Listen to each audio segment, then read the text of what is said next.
کرتے ہوئے جگاں دے پیر فرماندے نے، جگاں دے پیر فرماندے نے، میں کیا ہو شرم کرو الو کے پٹھو۔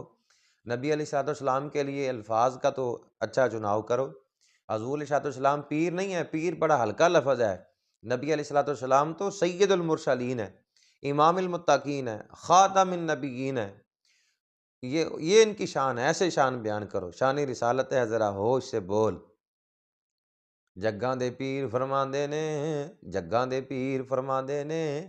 اور میں کہ یہ تو بڑا ہلکا لفظ ہے نبی علیہ الصلوۃ والسلام کی ذات کے لیے جو بول رہے ہو۔ نبی علیہ الصلوۃ والسلام تو سید المرسلین ہے، امام المتقین ہے، خاتم النبیین ہے۔ اللہ اکبر کبیرہ۔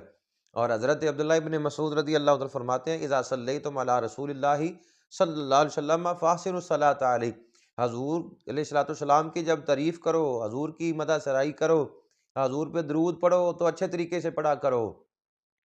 تو لوگوں نے کہا کہ جی ہمیں بتا دیں، تو آپ نے فرمایا یوں کہا کرو کہ فرمایا کہ نبی علیہ الصلوۃ والسلام جو ہیں سید المرسلین و امام المتقین و خاتم النبیین محمد عبدک و رسولک امام الخیر و قائد الخیر و رسول الرحمہ اللہم باس مقام محمودا و یغبط بہ الاولون والآخرون۔